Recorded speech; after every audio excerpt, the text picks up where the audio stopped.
حضرت انس بن نضر ایک صحابی تھے جو بدر کی لڑائی میں شریک نہیں ہو سکے تھے۔ ان کو اس چیز کا صدمہ تھا، اس پر اپنے نفس کو ملامت کرتے تھے کہ اسلام کی پہلی عظیم الشان لڑائی اور میں اس میں شریک نہ ہو سکا۔ ان کی تمنا تھی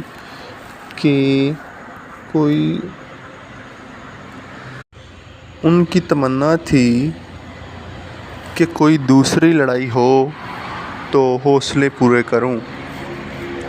اتفاق سے احد کی لڑائی پیش آ گئی جس میں یہ بڑی بہادری اور دلیری سے شریک ہوئے۔ احد کی لڑائی میں اول تو مسلمانوں کو فتح ہوئی، مگر آخر میں ایک غلطی کی وجہ سے مسلمانوں کو شکست ہوئی۔ وہ غلطی یہ تھی کہ آپ صلی اللہ علیہ وسلم نے کچھ آدمیوں کو ایک خاص جگہ مقرر فرمایا تھا کہ تم لوگ تب تک نہ اس جگہ سے ہٹنا جب تک میں نہ فرماؤں، کہ وہاں سے دشمن کے حملہ کرنے کا اندیشہ تھا کہ جب تک میں نہ فرماؤں کہ یہاں سے ہٹ جاؤ، کیونکہ وہاں سے دشمن کے حملہ کرنے کا اندیشہ تھا۔ جب مسلمانوں کو شروع میں فتح ہوئی تو کافروں کو بھاگتا ہوا دیکھ کر یہ لوگ بھی اپنی جگہ سے یہ سمجھ کر ہٹ گئے کہ اب جنگ ختم ہو چکی ہے، اس لیے بھاگتے ہوئے کافروں کا پیچھا کیا اور غنیمت کا مال حاصل کیا جائے، اس لیے انہوں نے اس جگہ کو چھوڑ دیا۔ پھر کیا ہوا کہ اس جماعت کے سردار نے منع بھی کیا کہ آپ صلی اللہ علیہ وسلم کی ممانعت تھی کہ تم یہاں سے ہٹو، مگر ان لوگوں نے یہ سمجھ کر آپ صلی اللہ علیہ وسلم کا ارشاد صرف لڑائی کے واسطے تک تھا، وہاں سے ہٹ کر میدان میں پہنچ گئے۔ بھاگتے ہوئے کافروں نے اس جگہ کو خالی دیکھ کر اس طرف سے آ کر حملہ کر دیا۔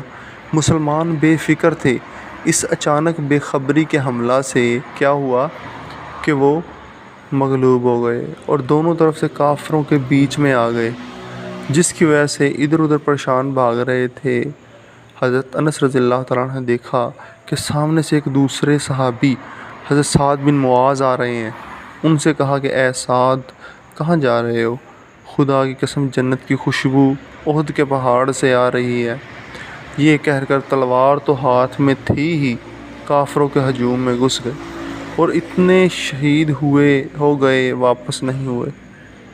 اس کے بعد ان کے بدن کو دیکھا گیا تو چھلنی ہو گیا تھا۔ 80 سے زیادہ زخم تیر اور تلوار کے بدن پر تھے۔ ٹھیک ہے، اس سارے واقعے کا فائدہ کیا ہے پڑھنے کا، کہ جو لوگ اخلاص اور سچی طلب کے ساتھ اللہ تعالیٰ کے کام میں لگ جاتے ہیں، ان کو اس دنیا میں ہی جنت کا مزہ نہیں لگتا ہے۔ یہ حضرت انس رضی اللہ تعالیٰ عنہ زندگی ہی میں جنت کی خوشبو سونگا کرتے تھے۔ اگر اخلاص آدمی میں ہو جاوے تو دنیا میں بھی جنت کا مزہ نہیں لگتا ہے۔ میں نے ایک شخص سے جو حضرت اقدس مولانا شاہ عبد الرحیم صاحب رائے پوری کے مخلص خادم ہیں، حضرت کا مقولہ سنا ہے کہ جنت کا مزہ آ رہا ہے۔ ٹھیک ہے دوستو، تو آپ لوگوں نے یہ واقعہ سنا کہ کس طرح انہوں نے کس طرح ان کے اندر شہادت کا جذبہ ہوتا تھا۔ تو اس طرح سے ہمارے صحابہ جو ہیں ہمارے صحابہ نے بہت زیادہ قربانیاں دی ہیں۔ تو دوستو بات یہ ہے کہ دنیا اور آخرت میں کامیاب وہی ہے جو اللہ تعالیٰ کے احکام پہ چلتا ہے۔ اللہ تعالیٰ کے احکام پہ چل کے دنیا اور آخرت جو ہے دونوں میں فائدہ حاصل کیا جا سکتا ہے۔ اگر بندہ اس دنیا میں